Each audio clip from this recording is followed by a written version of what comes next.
Good day. Today, we will be discussing some preparedness and readiness tips and activities that you can do in preparation for a disaster.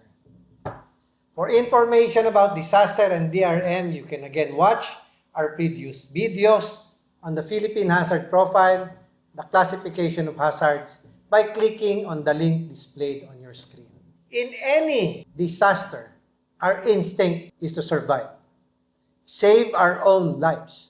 As a human being, our first instinct is our own survival. It is not the survival of your loved one, whether it's your parents, your brothers or sister, your wife or your daughter. It's your own survival, our own. And what do we think about in terms of survival? We have security. We have to feel safe. We have to feel or know whether our environment is safe for us. Next, you have to think of water, because water is the first thing that will make us alive. Next is shelter. Bumagyo. Nagka-earthquake. Gumuho ang lahat ng buildings. You have to think of some place where you can have cover, and that is shelter. Third is food. Especially among the Filipinos, we eat at least 5 times a day. We need to think about food. And we think that food is a survival, but the most important thing, as I mentioned, is water. These are just some thoughts for you. After 3 minutes, we cannot survive anymore. Within 3 minutes, without air, we can still survive. 3 hours without shelter, you might not survive. 3 days without water, and 30 days without food, we can still survive. So think of the number 3. Okay. What is an important thing to do to help? So I've discussed some survival techniques. No? Security, water, shelter, and food. As a preparedness measure, so we can be ready, we need to have a survival. When we say preparedness measure, is you prepare for something. When you go to school, you prepare for your class. When you go to work, you prepare for work. In any disaster that might happen, you have to prepare. And what do you prepare? You have to pack what you call a disaster go bag or a survival kit. And what are the contents of a disaster kit? A disaster kit could be any bag, which is about this size. It should not be more than 10 kilograms. The contents of this one we will be showing later on. So this one is a simple disaster kit, which is also a flotation device during flooding. You can use it. There are some elements to a disaster kit. These are water, a white cloth or a coffee filter, easy to open goods, quick to open canned goods, bleach or iodine, this is for purification of water, high energy or packed foods, marami ngayon yan. You can have coffee, milk for children, or pet foods. Remember, hindi lang tayong dapat human na magsusurvive. If you are a pet lover and you have pets, kailangan i-save mo din yung pets. So that is for food. Next, we have health and sanitation. Reminder, during disasters. During disasters, hindi ka palagi kailangan magmukhang dusgusin. Kailangan medyo dignified ka din. So you have your hygiene kits. What are your hygiene kits? Of course, toothbrush and toothpaste, small shampoo, soap, wet wipes, vitamins, medicines, medicines for first aid, and medicines for yourself. Kung ikaw ay malihiluin, kung ikaw ay anemic, kung ikaw ay hypertensive, kung ikaw may diabetes, you should pack your medicines. Antibiotics and insect repellents. That is the health and sanitation. Next, we have essential documents. What are essential documents? You should have something that will identify yourself. And one of the things that can identify you is your school IDs. But I always wear something like this. This is what I call an ID tag. It has my name, my basic address, the year I was born, the ICE, you know what's ICE? ICE, In case of emergency, contact the name of the person, the phone number, and it has also my medical background.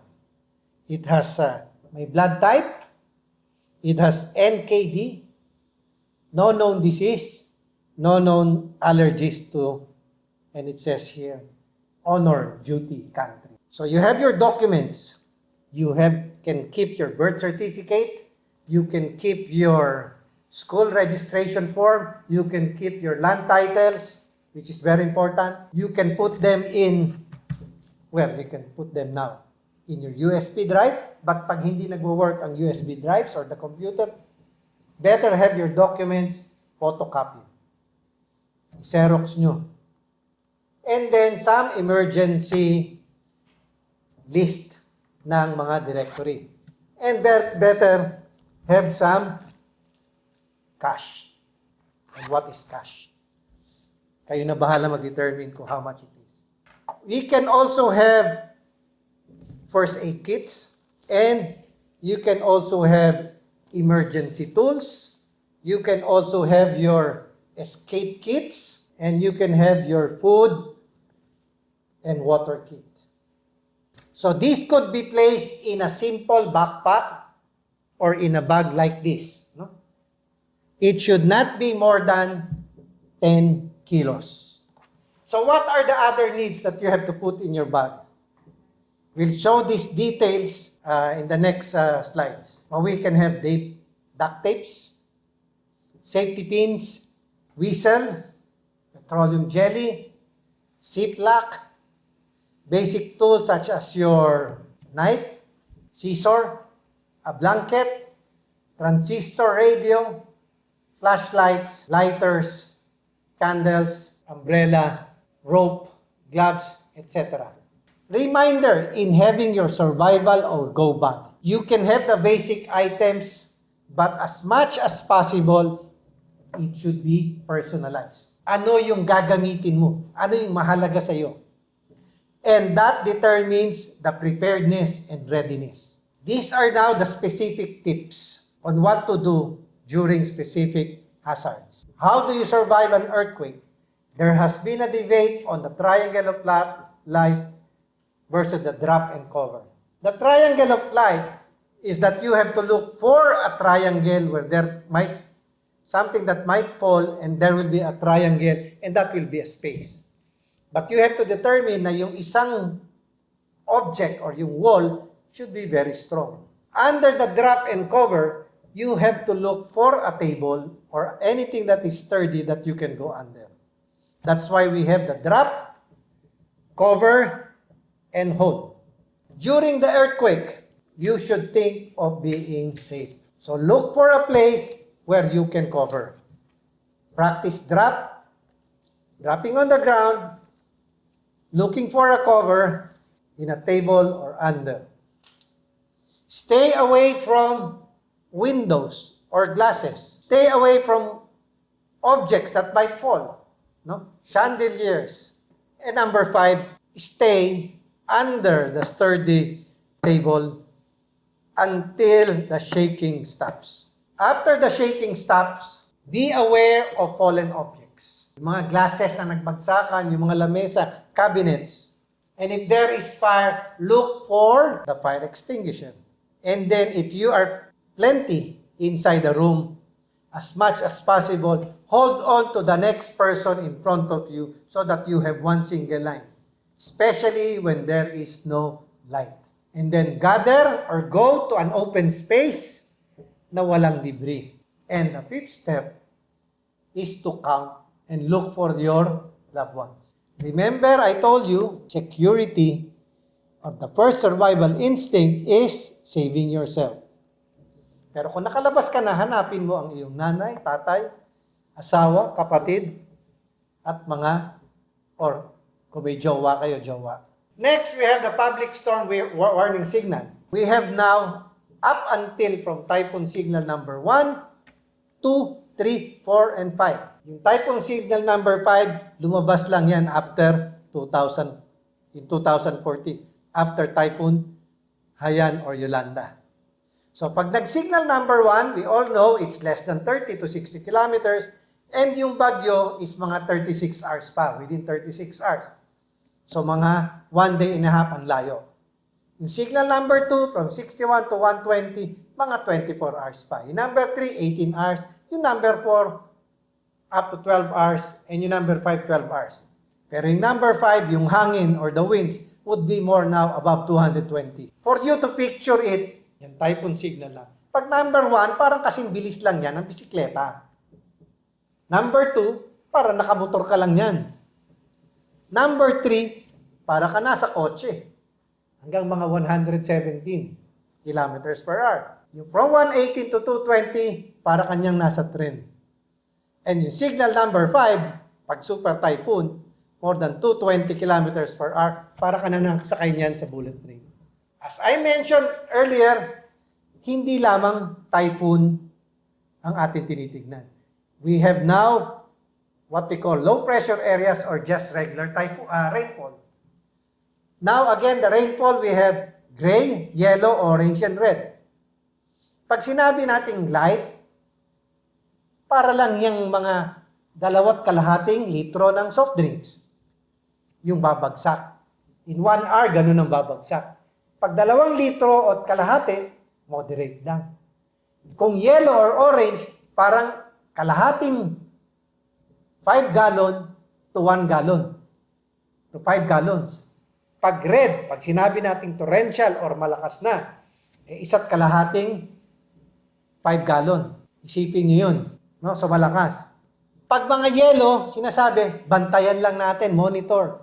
Pag orange, alert na tayo. Pero pag red na, kailangan mag-evacuate na tayo at mataas. Tataas bigla ang tubig. So yun yung rainfall advisory classification and measurement. And dito, madalas naglalabas ang Pag-asa and also the NOAA Center of UP. Okay, flooding. These are the tips before, during, and after flooding. So kailangan alamin mo yung area mo before, no? Anywhere you go, alamin mo if there's going to be flooding. Before a flooding happens also, if you don't need the electricity, patayin mo na. Patayin mo from the main switch. Dahil pag nagkaroon ng flooding na naka-on ang main switch, one is you will get what? Electrocution. The other is maari magka-cause ng fire. During floods, alamin mo kung saan ka pwedeng makalabas, makapunta. Kung ang experience mo hanggang bewang, pero kung alam mo tataas hanggang lampas tao, alamin mo na kung saan ka pupunta. Alam mo na kung paano ka akit ng bubong mo. Alamin mo na kung paano ka pupunta sa kabilang bahay. And after, tignan mo na hindi madumi yung tubig, walang inaagos na mga kahoy, na mga yero, na maaring makasakit sa'yo. So yan yung pag may baha. Landslide. Similarly, sa landslide, hindi mo alam ang mangyari. Kung ikaw ay malapit sa bundok, when you're beside mountains or high grounds, alamin mo kung merong mga riprapping yung bundok. So bantayan mo. During, para din yung earthquake, magtago ka sa ilalim ng lamesa. Tignan mo kung saan yung mga maaring magiba. And then afterwards, tignan mo yung paligid again, saan ka ba pwedeng mag-escape? Ano na pwede nating repair? At hanapin mo yung mga kasambahay mo. We go now next to volcano alert levels.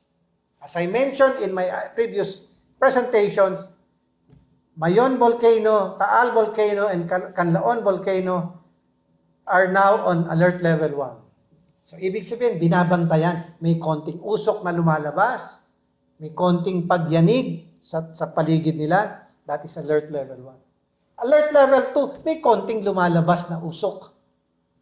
Alert level 3, maaring meron ng pyroclastic activity. Meron ng lumalabas. And alert level 4, intense na. Ngayon, kung sumabog yan, gaya ng Mayon, which is sumasabog halos every 4 years, matindi na yon. Pag nagkaroon ng alert level 5, marami nang inililikas. There's evacuation already that happens and may mga responses na. So matindi ang epekto ng volcano. Again, it's a trigger for landslide, trigger for earthquake, trigger for poison gas emission, trigger for fire. Similarly, what happened with Taal Volcano is maraming ashfall. So, kailangan meron kang ready N95 mask or a surgical mask, or may towel ka or some cloth na pwede mong basahin na hindi papasok yung fumes. Kasi nakakalason yun. See, now, I'm sure most of us have 1 or 2 of these masks in our bags.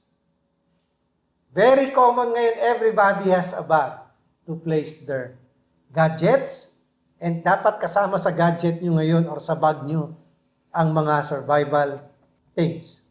Okay. Since it's now rainy season, very common ang dengue. So what do we do now? Search and destroy. Tinitignan natin yung pwedeng lagyan ng mga tubig. Dapat inaalisan natin yun. Yung mga lugar na maraming lamok, nililinis natin yun. Nagkakaroon ng defogging. And then maraming basurahan dapat nililinis. That is search and destroy. Now, for self-protection, ladies and gentlemen, I think the rainy season is not the time to wear shorts. It's wearing long pants. Ngayon, kung gusto nyo naman kagating kayo ng lamok, mag-shorts na kayo. So as much as possible, wear long pants or even sometimes long sleeve shirts. Or bring an insect or mosquito repellent. Other measures is seek early consultations. Anong effects ng dengue? Para ka nilalagnat, nilalamig. So mag-consult ka kagad sa doctor. Go to the nearest doctor or consult your nearest physicians. And then, fogging. Usually in UP, we do fogging regularly during this rainy season. Next tip, leptospirosis. Napakaraming leptospirosis dito sa atin sa Pilipinas during rainy season and flooding. Yung leptospirosis, yun yung bacteria na tinatawag na leptospirosis na nanggagaling sa mga daga. Ibig sabihin, yung daga, ebak, at yun dun sa ebak, galing yung leptospirosis. So, iwasan yung mga nakachinelas na naglalakad sa baha. Masarap maglakad sa baha, pero mag-ingat, baka may leptospirosis. Kaya iwasan ang paglalakad sa baha at leptospirosis ang inyong makikita. It is very important for us to communicate with each and everyone. So ito yung mga unified hashtags, especially for you millennials. This is the official, then nagbabago lang yan. Hashtag rescue.ph, hashtag relief.ph, hashtag road alert for sa mga traffic and accidents, hashtag flooding, hashtag traffic, hashtag safe now, and hashtag walang pasok. Paborito pag walang pasok. But now, since we are on an online, kahit sabihin walang pasok, tuloy ang online. Next, these are important emergency contact details. We have landlines for the NDRRMC, the National Disaster Risk Reduction Management Councils. Those are all landlines. We have their mobile line. We have their email address. They have a satellite phone. They have a Facebook account. They have a Twitter account. And they have a hashtag. So, dyan, ng time ng Lando yan. Hashtag LandoPH. And, as a parting word, on being prepared and ready, nasa huli ang pagsisisi, kaya unahin ang paghahanda. Before I end, I'd like to introduce the UP Resilience Institute, which was created RA Republic Act 9500. It is to strengthen the University of the Philippines as a national university and creating a lead institution for technical assistance to government and other sectors on the standards of DRR excellence. It started off with NOAA, or the Nationwide Operational Assessment of Hazards. It's still under iPad or iPhone application, but you can be a volunteer to be one of its mappers. So it's continuously monitoring natural disasters like flood, landslide, storm surges. And recently, more recently, we have been at the forefront for COVID dashboard under our pandemic. So it was created in February 23, 2017 under the leadership of our UP President. So we provide accessible, freely accessible, accurate, reliable, and relevant scientific disaster data. And we use the multidisciplinary approach in different scientific areas. Next, we have, if you can join the K9 Search and Rescue under the UP MMDA Vanguard, if you have time, if you're a pet lover of dogs, be a member for Search and Rescue. So it's a partnership between UP, MMDA, and the UP Vanguard Incorporated, and it's on a voluntary basis. So we do obedience training, outdoor activities, training, hiking, outreach program, dog pet events, and others. So with that, thank you very much, and I hope you've enjoyed the 4 modules on DRRM. Thank you.